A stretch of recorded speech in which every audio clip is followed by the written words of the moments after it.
কতবার হজ করে, কয়বার যে হজ করেছে তার কোনো হিসাব নাই, কিন্তু যদি তার ভিতরে হারাম কোনো মিশ্রণ থেকে থাকে, এই হারাম মিশ্রণের টাকা দিয়ে যদি করে, আল্লাহর কসম তার একটা হজও কবুল হবে। একটু চিন্তা করেন, ফজরের নামাজের পরে যদি এই ছোট্ট দোয়াটা যদি আপনি 100 বার পড়তে পারেন, তাহলে 1 নাম্বার পুরস্কার হচ্ছে 100 বার হজ করলে যে সওয়াব হয়, সেই সওয়াব আল্লাহ তাআলা আপনার আমলনামায় দিয়ে দিবেন, বলেন সুবহানাল্লাহ। নাম্বার 2, দ্বিতীয় নাম্বার হচ্ছে ইসমাইল বংশের কোনো গোলাম যদি থাকে, এরকম 100 গোলামকে আজাদ করলে যে সওয়াব হয়, আল্লাহ তাআলা সেই সওয়াব তার আমলনামায় দিয়ে দিবেন, বলেন সুবহানাল্লাহ। এখন বর্তমানে একটা মানুষের দাম কত হতে পারে বলেন তো? হিসাব আছে কোনো? কোটির উপরে চলে যাবে না একটা মানুষের দাম?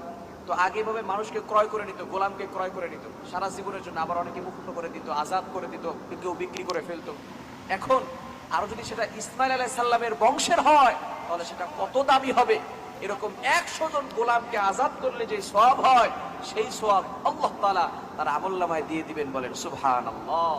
তৃতীয় নাম্বার হচ্ছে, কোনো ব্যক্তি যদি জিহাদ করতে যায়, অর্থাৎ আল্লাহ তাআলার জন্য, ফি সাবিলিল্লাহ, আল্লাহর জন্য কাফেরদের সাথে জিহাদ করতে যাবে, এমন ব্যক্তিকে যদি 100টা উট হাদিয়া দেওয়া হয়, এই হাদিয়া দিলে যে সওয়াব হবে, আল্লাহ তাআলা সেই সওয়াবটুকু তার আমলনামায় দিয়ে দিবেন, বলেন সুবহানাল্লাহ। চতুর্থ নাম্বার সবচেয়ে বড় পুরস্কার হলো, আল্লাহ পাক রব্বুল আলামিন জানিয়ে দিয়েছেন, যে ব্যক্তি আমার পছন্দনীয় এই বাক্যগুলো সকালবেলা এবং মাগরিবের পরে, ফজরের পরে, মাগরিবের পরে 100 বার করে পড়বে, আমি আল্লাহ তার উপর সন্তুষ্ট হয়ে যাব। যদি আল্লাহ তাআলা কারোর উপর সন্তুষ্ট হয়ে যায়, তার আর কিছু লাগবে? সে ব্যক্তি ওই দিন আল্লাহ তাআলার কাছে সবচেয়ে বেশি প্রিয় হবে। এজন্য আমরা আমল করতে পারবো তো ইনশাআল্লাহ? আমল করা যাবে তো ইনশাআল্লাহ? এজন্য আমার মুসলমান বন্ধুগণ, সেই বাক্যগুলো কি?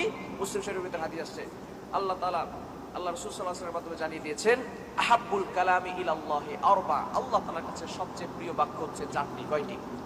এই 4টি বাক্যটারই একটা দোয়া, সুবহানাল্লাহি ওয়ালহামদুলিল্লাহি ওয়ালা ইলাহা ইল্লাল্লাহু আল্লাহু আকবার। কয়টা হলো? এগুলো আমরা সবাই পারি না? সুবহানাল্লাহ, আলহামদুলিল্লাহ, লা ইলাহা ইল্লাল্লাহ, আল্লাহু আকবার, এগুলো আমরা সবাই পারি না? কি বলেন, সবাই পারি না আমরা? সুতরাং প্রত্যেক ফজরের নামাজের পরে যদি এই আমলটা করতে পারেন, সুবহানাল্লাহি ওয়ালহামদুলিল্লাহি ওয়ালা ইলাহা ইল্লাল্লাহু আল্লাহু আকবার, ফজরের নামাজের পরে যদি আপনি 100 বার পড়েন, আবার মাগরিবের নামাজের পরে যদি আপনি পড়েন সুবহানাল্লাহি ওয়ালহামদুলিল্লাহি ওয়ালা ইলাহা ইল্লাল্লাহু আল্লাহু আকবার, 100 বার করে যদি পড়তে পারেন, আল্লাহ পাক রব্বুল আলামিন দুনিয়াতেই আপনাকে 4টি পুরস্কার দান করে দিবেন। এজন্য আমরা পড়তে পারবো তো ইনশাআল্লাহ? পারবো তো ইনশাআল্লাহ?